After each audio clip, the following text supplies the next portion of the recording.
First contact and betrayal. The deep space observation platform Sentinel-7 drifted silently at the edge of the Kuiper Belt, its sophisticated sensors constantly scanning the vast emptiness beyond our solar system. Dr. Elena Reyes had been stationed there for 14 months, and despite the isolation, she never tired of her work. The universe was full of wonders, and she was humanity's foremost eye into the unknown. It was during a routine scan that she first detected the anomaly, a distortion in space that defied natural explanation. For 3 days, she analyzed the data, checking and rechecking her findings before finally sending an encrypted message to Earth Command. "This is not a natural phenomenon," she reported, her voice steady despite her racing heart. "The gravitational waves and radiation signatures suggest an artificial source. I believe we're detecting evidence of faster-than-light travel." Within hours, Earth's Unified Defense Fleet was on high alert. The UES Pathfinder, humanity's most advanced first contact vessel, was dispatched to Sentinel-7 with a diplomatic team aboard. Captain Marcus Chen stood on the bridge, his experienced eyes studying the holographic display of the anomaly. "Whatever they are, they're coming directly toward our solar system," he noted to Ambassador Sarah Okafor, who nodded gravely. "Let's hope they're friendly," she replied. "But prepare contingencies if they're not." The alien vessel emerged precisely where Dr. Reyes had predicted, a massive structure that seemed to fold space around itself. Its hull gleamed with an iridescent material unknown to human science, and strange energy patterns pulsed beneath its surface. It dwarfed the Pathfinder, yet made no aggressive moves. When the communication came, it arrived simultaneously across all frequencies, automatically translating itself into perfect English. "Greetings, people of Earth. We are the Valthran Collective. We come in peace and mutual curiosity." Thus began humanity's first contact with an advanced alien civilization. The Valthrans presented themselves as peaceful explorers, a species thousands of years ahead of humanity technologically, but eager to share their knowledge. Their representatives, tall, elegant beings with translucent skin that revealed a complex nervous system beneath, spoke of galactic brotherhood and the exchange of ideas. In the months that followed, Earth's major nations formed the United Earth Government to deal with this new reality. The Valthrans offered technological gifts, advancements in medicine that cured previously terminal diseases, energy generation systems that operated at near-perfect efficiency, and gravity manipulation technologies that revolutionized space travel. "This is the beginning of a new golden age for humanity," declared Director General Amara Osai at the opening of the first joint human-Valthran research facility in Nairobi. "Together, we will reach heights our ancestors could only dream of." The Valthrans proposed joint colonization efforts, uninhabited worlds rich in resources where both species could work together. New Hope became the flagship colony, established on a pristine world orbiting Ta Ceti. 10,000 human colonists volunteered, eager to be part of this historic venture. Michael Torres served as New Hope's chief of security, a former military man who viewed the Valthrans with cautious optimism. "They've given us no reason to distrust them," he told his deputy, Lin Wei, as they watched Valthran engineers help install atmospheric processors. "But something about them still feels calculated." Ling nodded. "Their generosity seems too perfect.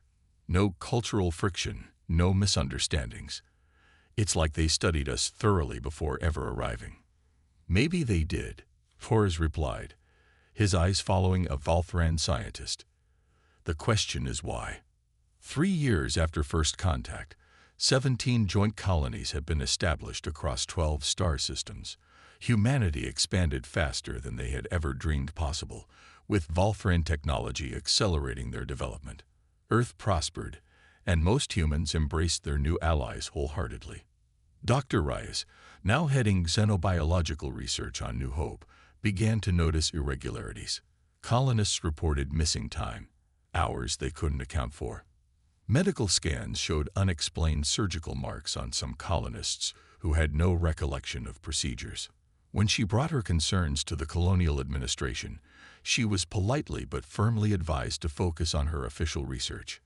Undeterred, she established her own surveillance systems. What she discovered chilled her to the core. The Volthrans were conducting covert operations, taking humans during their sleep cycles to underground facilities beneath the colony. Her hidden cameras captured footage of unconscious colonists being subjected to invasive experiments. "They're systematically testing our biological responses to different stimuli," she told Torres and a small group of trusted colleagues in a secure room, "cataloging our strengths, our weaknesses, our vulnerabilities." "Why?" asked Ling. "If they wanted to study us, they could have asked. We've shared everything with them." Dr. Rai's face hardened. "Because you don't tell your livestock you're preparing them for slaughter." Torres made the decision immediately. "We need to get this information to Earth. Now." He activated a secure quantum communicator, a direct line to Earth Command that bypassed the colony's monitored channels. They transmitted Dr. Rai's evidence along with her analysis. The response never came. 3 days later, the Volthran ships in orbit around New Hope suddenly repositioned themselves. Without warning, they opened fire on the colony's defensive systems, communication arrays, and power stations with surgical precision. Torres watched in horror from the security center as Volthran ground forces, previously disguised as scientific teams, activated hidden weapons and began systematically securing critical infrastructure. Their movements were coordinated and efficient, clearly rehearsed. "This isn't improvised," he realized aloud. "This was planned from the beginning." As emergency sirens blared throughout the colony, Torres organized a desperate resistance with the limited weapons at their disposal. Dr. Rice scrambled to secure her research data while Ling coordinated evacuation efforts for civilians.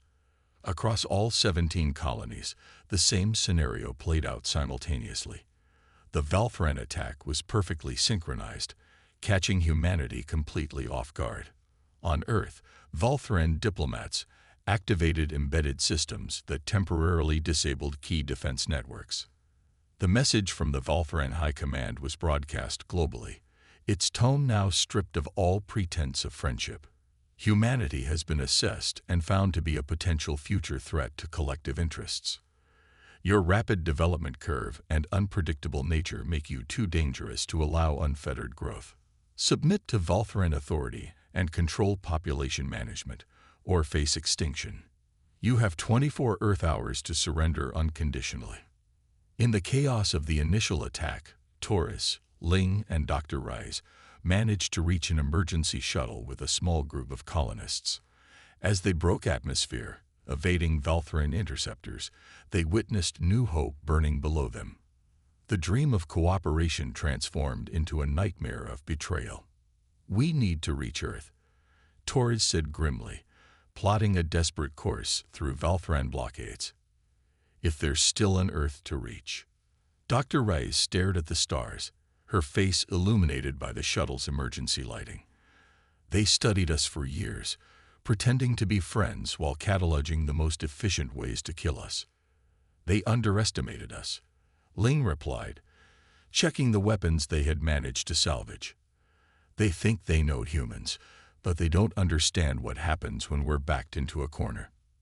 Torres nodded, his expression hardening with resolve. The Volthrans pushed too far. Now they'll learn what humans are truly capable of when we fight for our survival. As their shuttle accelerated to maximum speed, leaving the burning colony behind, humanity's darkest hour was just beginning, but so too was its greatest resistance.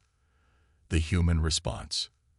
The emergency shuttle carrying Torres, Dr. Rice, and the survivors from New Hope navigated through the debris field that had once been Earth's orbital defense network. The Valthran surprise attack had been devastating, but not complete. Humanity, it seemed, had refused to surrender. "This is Emergency Shuttle N842, requesting landing clearance," Torres transmitted as they approach Earth's atmosphere. "We carry survivors from New Hope Colony with critical intelligence." The response came not from the expected channels, but from a military frequency. "NH-42, This is Acting Fleet Admiral Helena Vostok. Follow encrypted coordinates for landing. Earth stands. The shuttle descended through heavy cloud cover toward a mountainous region in what had once been called Switzerland. As they broke through, Torres saw not devastation but determination. A massive underground facility carved into the mountain, its entrance disguised, but now opening to receive them. Inside the hardened bunker complex, they found the remnants of Earth's leadership, military commanders, scientists, and government officials who had escaped the initial attack. Admiral Vostok, a stern woman with steel-gray hair and eyes that had seen too much in too short a time, greeted them personally. "You've come from the front lines," she said, not a question but a statement. "Tell me everything." In the Strategic Command Center, Dr. Rice presented her findings to Earth's War Council. The Volthrans have been conducting systematic biological research on humans for years. They've cataloged our vulnerabilities, but they've also studied our strengths, unwittingly giving us insight into what they fear. Director General Osei, who had survived the attack on the United Earth Government headquarters, leaned forward. "What do they fear, Doctor?" "Our adaptability," she replied confidently. "Humans evolve strategies faster than any species they've encountered. Their documentation shows concern about our neural plasticity and creative problem-solving. They fear what we might become if given access to their technology long-term." Admiral Vostok nodded. "That explains the timing of their attack. They wanted to strike before we could fully integrate their technology with our own innovative approaches. But they've made a critical error," Torres interjected. "They gave us just enough of their technology to understand its principles, but not enough time to become dependent on it. And they've clearly never studied human history, specifically what happens when diverse human cultures unite against a common enemy." The Admiral's lips curved in a grim smile. "Then let's show them their mistake." The following months saw humanity transform itself into a war machine with unprecedented unity and purpose. The Volthrans controlled the orbital approaches to Earth and had established dominance over most colonies, but they had not yet launched a full-scale invasion of Earth itself, a hesitation that proved costly.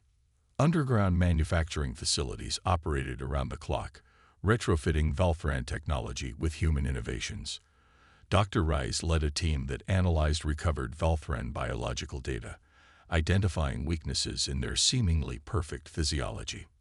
"Their neural network is hypersensitive to certain electromagnetic frequencies," she reported. "They sacrificed resilience for processing power, a trade-off that makes them vulnerable to targeted disruption." Meanwhile, Torres and Ling trained resistance fighters, preparing them for asymmetric warfare against technologically superior forces. "The Volthrans think in perfect geometric patterns," Torres told his recruits. "But combat isn't geometry, it's chaos. And humans thrive in chaos." 6 months after the initial attack, humanity launched Operation Thunderclap, a coordinated strike against Volthran positions across the solar system. Using retrofitted civilian vessels, equipped with experimental drives based on Volthran designs, but pushed beyond safety parameters, human forces hit 12 strategic targets simultaneously. The Volthrans, accustomed to calculating precise responses to conventional threats, found themselves overwhelmed by the sheer audacity of the human counterattack. Ships performing maneuvers their structural integrity shouldn't have survived. Weapons modified to frequencies that bypassed their defensive systems.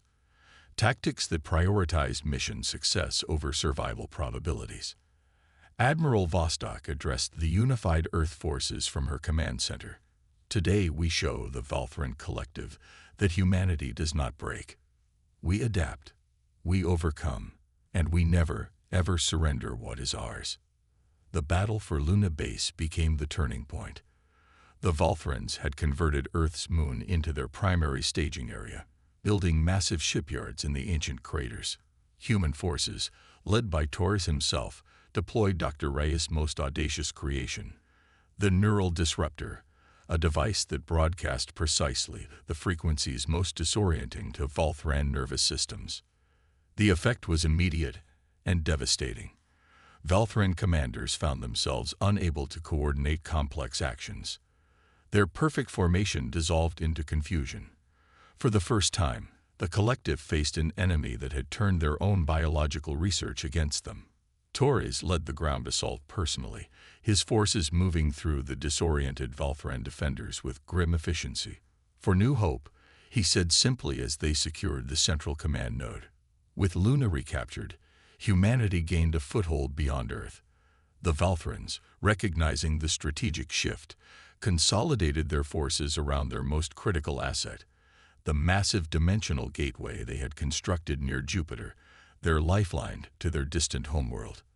We've pushed them back, but the war is far from over, Admiral Vostok cautioned the War Council. As long as that gateway stands, they can bring reinforcements and continue this war indefinitely.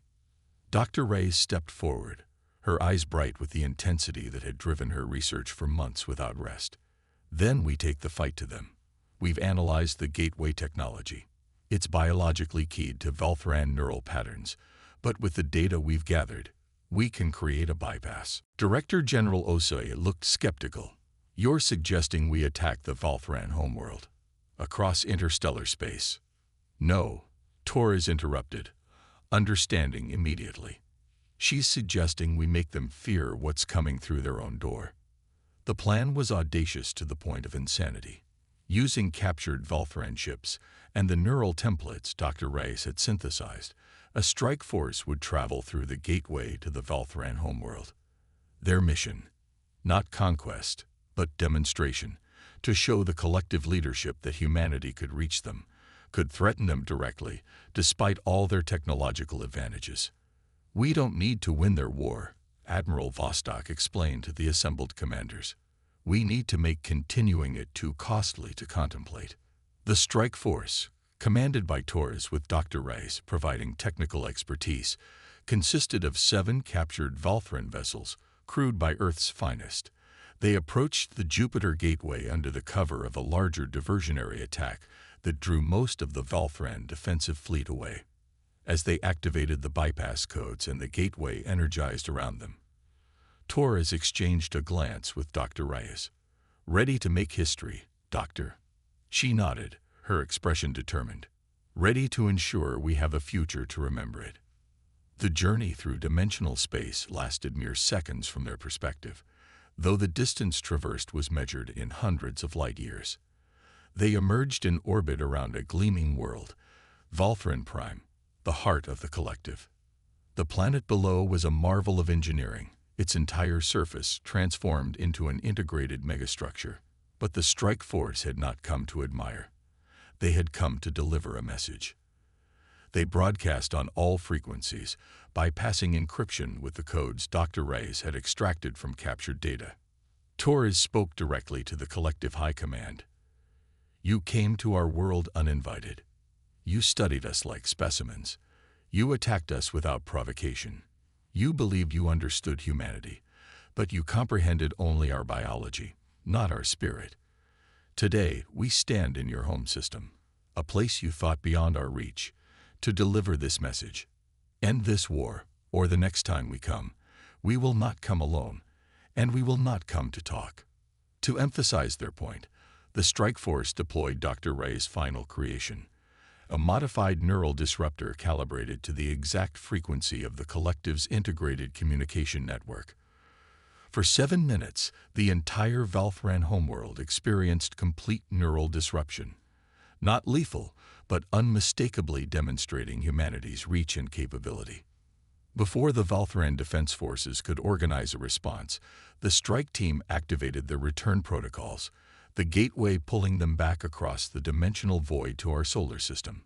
They returned to a hero's welcome, and to news that the Valthran forces had suddenly ceased all offensive operations. 3 days later, the formal communication arrived from the collective high command. The assessment of humanity has been revised. The Valthran Collective proposes immediate cessation of hostilities and withdrawal from human territory. We recognize the sovereignty of Earth and all human colonies. In the aftermath, as humanity began rebuilding, Torres stood with Dr. Reyes and Admiral Vostok on the observation deck, of the newly constructed Earth Defense Station. Below them, the blue planet continued its eternal rotation, now ringed with defensive platforms that incorporated both Volthran and human technology. "They still don't understand us," Dr. Rice said quietly. "They retreated because they calculated they couldn't win efficiently, not because they recognized the immorality of their actions." Admiral Vostok nodded. "Which is why we'll remain vigilant. Humanity won't be caught unprepared again." Torres looked out at the stars, no longer just points of light, but destinations, possibilities, and potential threats. "They pushed us to the brink, thinking we would break. Instead, we evolved. Whatever comes next from the depths of space, humanity will be ready." As the three of them stood in silence, Earth turned below them, scared but unbroken, a testament to a species that refused to surrender when pushed too far. The war had ended, but humanity's journey among the stars had only just begun.